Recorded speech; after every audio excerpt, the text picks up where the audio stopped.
It's turn 1. We've got Magician of Chaos and Silent Magician on board, and we're also going to summon Magician of Black Chaos Max during the opponent's draw phase to stop them from activating any monster effects for the whole turn. Now, let's see how we got here. If you've seen my stuff before, you're already familiar with the Chaos Max lockdown combo. What's new here is Silent Magician. While it is cool, it's more of a bonus. How we can get to it is really what I want to discuss. Because theoretically, it can be used as a stepping stone to improve the consistency of the Chaos Max lockdown combo. And in the best scenarios, we can actually get it on our board, so it can be quite versatile.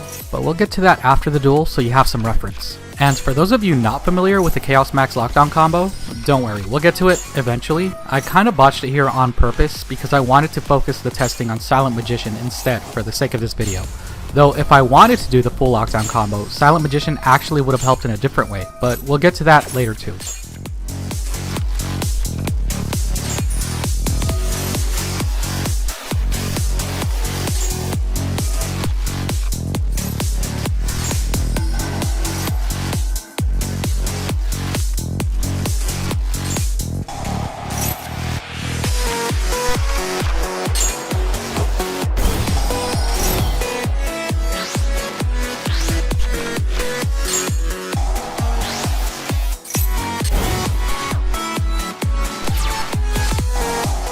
Here, I could use Silent Magician to negate the spell, but I would rather chain with Magician of Chaos to have him destroy himself and bring out Magician of Black Chaos Max, preventing any monster effects for the rest of the turn.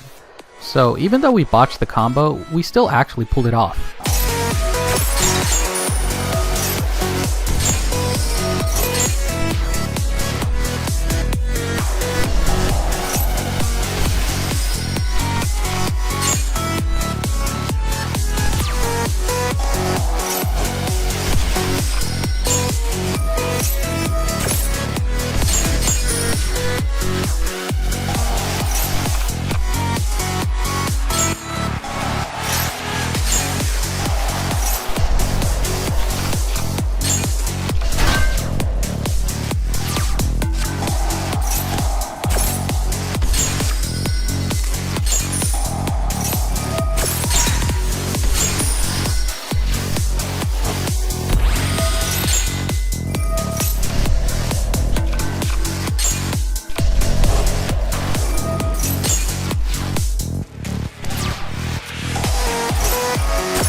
While that duel wasn't too crazy, I chose to show you guys that one for a reason.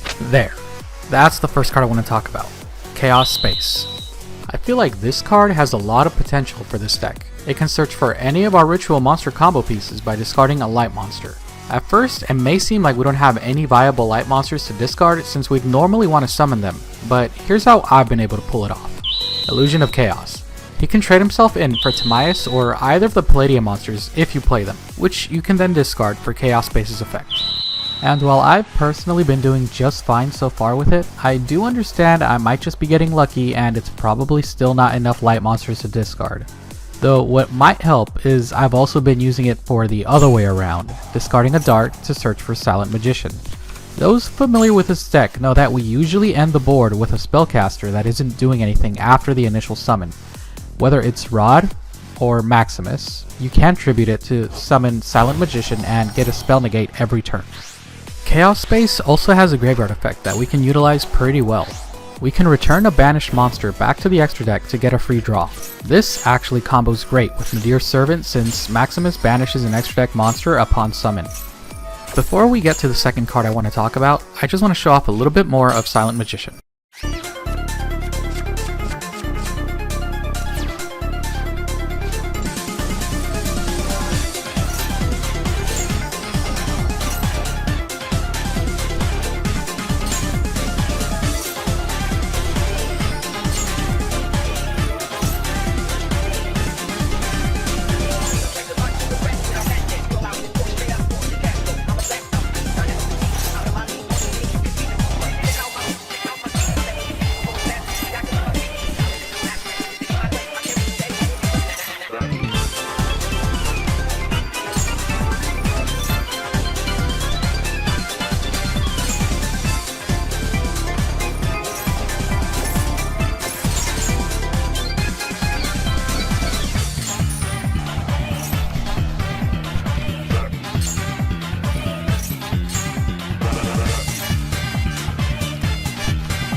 So the next card I want to talk about is Small World. This card serves a similar purpose to Chaos Space, and while it doesn't reward us after the search like Chaos Space does, it's more flexible and way easier to pull off.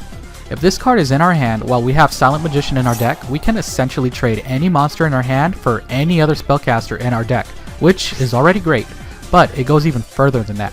We can also search for Diviner of the Herald this way. This is the real reason I'm thinking about using Silent Magician. Having a searcher for Diviner is a game changer. So while Small World might be the better choice, I still want to test out both cards to see if I can figure anything else out.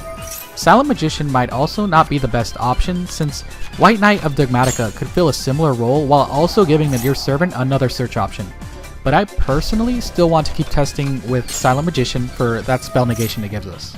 If you have any suggestions that would be better than Silent Magician or White Knight, feel free to leave a comment below, cause I'd love to turn this more into a discussion type of video. If you're new here and want to join the journey of making Ritual Dark Magician the best it can be, hit that subscribe button. You'll be able to say you were here before we reached 1,000 subs. And if you want a good place to start building this deck and learn the Chaos Max Lockdown combo, check out this video and click here. It'll give you everything you need to get started. I've still got a few more matches where I tested these cards, so if you want to see those, stick around. I felt it'd be better to put them at the end of a video before I deleted them. Might even give you guys some ideas.